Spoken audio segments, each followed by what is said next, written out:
So, pricing error claims, or PEC, although it's actually easier to say price error claims than PEC. So again, a brief recap of the current state. So pricing error claims were implemented by creating an interim pricing period. So prior to that, final prices were published by the pricing manager as final prices at 9 o'clock the next day if there was no provisional price situation.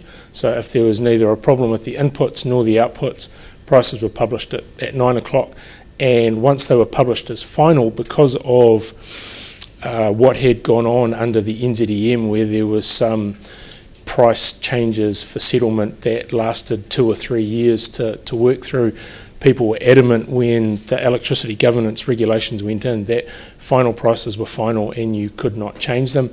The one proviso to that is, of course, the undesirable trading situation, which can gazump anything else and would effectively create new final prices if it was upheld, because the provisions under UTS enable instruction for settlement to take place at stated prices. So there was a very, very high bar prior to pricing errors for changing final prices, and in the history of the EGRs and the current Electricity Industry Participation Code, I think only one UTS has been upheld, and that's a fairly well known one.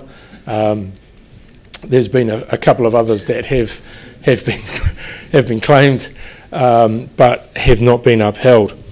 When prices are only interim for a certain amount of time, and within the time that they are interim, people can manually claim a price error.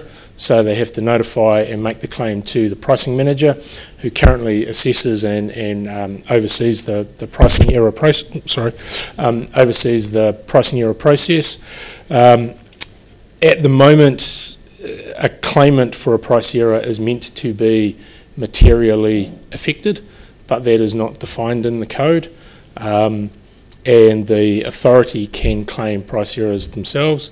The pricing manager has powers under the code to request information from involved parties as to what went on and or what should have gone on, and that party is obligated to provide that information back to the pricing manager, who makes a recommendation to the authority, and the authority is the ultimate decision maker about whether a price error has indeed occurred or has not, and what the remedy should be to resolve that price error.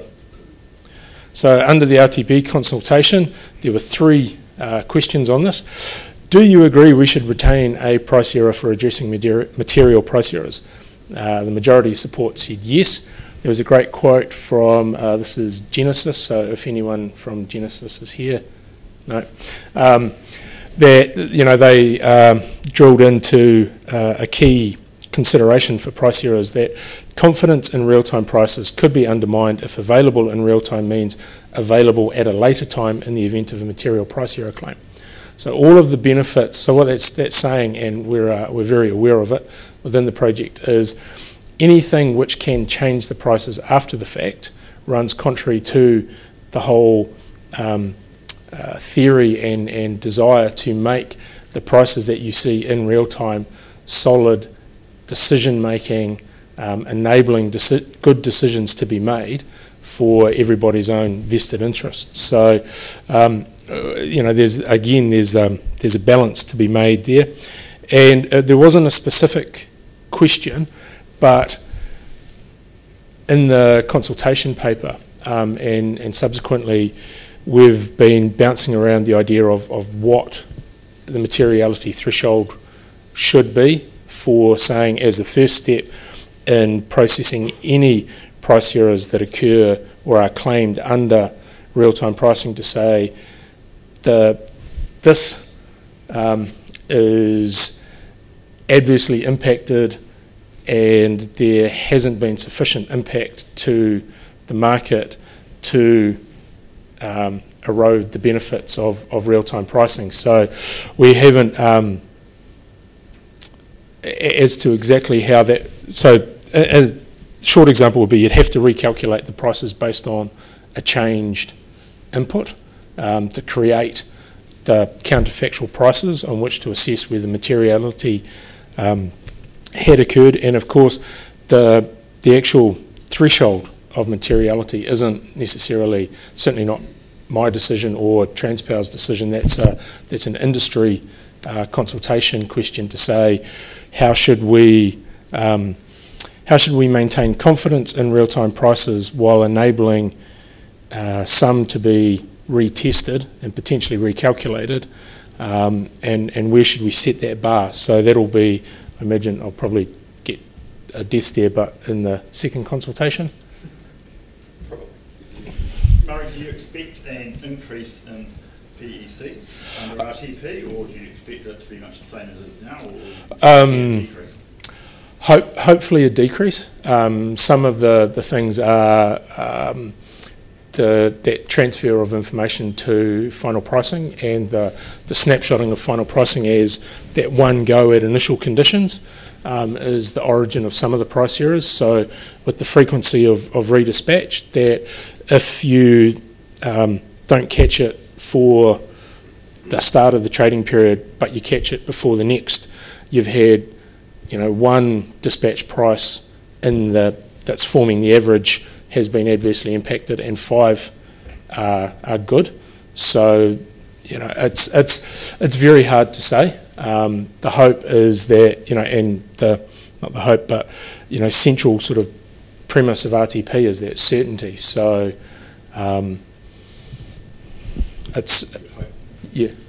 actually. Not a question so much, but just a comment around the materiality threshold. Back in the NZEM days, there was a number of final pricing claims, as you said. Some of them ran for 2.5 years, around Transpower having the wrong metering multiplier in it. That took so long to solve because it finally ended up in the High Court, where the question of materiality was asked, because that was the High Court law question that was being asked. Genesis was the person that claimed the pricing error, and the opponents to Genesis's claims were saying, this is not material to Genesis, it's only a few $1 million. Their turnover is significantly more than that. In fact, it was less than 1% of Genesis's turnover. So it's not material, but it's still a couple of $1 million. So that test has been placed before the final court, and a decision was made by the High Court as to materiality. It might just be somewhere you could look to get a reference from. I can't remember the exact summary of the facts, other than that we won. So there has been some work done. There has been some work done there, and it's just somewhere you could go and look to get some advice. Maybe. Okay. Thanks, Ashley. That's good. And just realising to Andy's question about the frequency, one of the other benefits that we have in the real-time pricing environment is that the coordinators are looking at the RTD schedule. So anything that's absolutely outliers falls out, because they've got the task of keeping frequency at 50, so they're always looking at it now. How good's this dispatch schedule compared to the last one? What's it looking like? They're very aware of change, and we also have tools to help them that we'll talk about in a minute. So terrible graphics time again. There was a second question in there, which is, would you prefer a manual process, as is now, or an automated checking? And most people said that they would like automated checking. And so one of the things that we neglected to mention in the RTP consultation paper is Transpower within its market system now has a facility called post-schedule check. So there's about 80 validation rules that are currently running on every dispatch schedule, and they're also targeted for, there's specific post-schedule checks for each schedule type that look at what would be a an input which we should go and have a closer look at, and also outputs that we should go and have a closer look at. And each of those validation rules have, depending on the severity of the test being failed, has an appropriate outcome. So it could be that it's something which is so low grade that there's a log entry is created for someone to go and look at afterwards. There could be something that triggers an alarm for the coordinators to say, hey, look, go and have a look at this, all the way through to, we have the facility in the market system now to set up automated dispatch. So every 5 minutes the market system will create a new schedule, will verify it, and will send dispatch instructions out the door automatically. So if something comes up in the post-schedule checks that says, no, this isn't up to scratch, that process can be broken. And we can also end up in a situation where the coordinator has to, if they're happy with the case having verified it themselves, that they have to effectively tick a couple of extra boxes to say, yes, I'm happy with this result, to go out the door. So there's already quite a substantive sort of automated checking regime. We are undertaking to make this public, so that we're going to say what our checks are, what the outcomes are, so that it's all out in the public arena, so that there's no sort of subterfuge or, well, it's just, it's the right thing to do to make it all public so people are aware of what those checks are.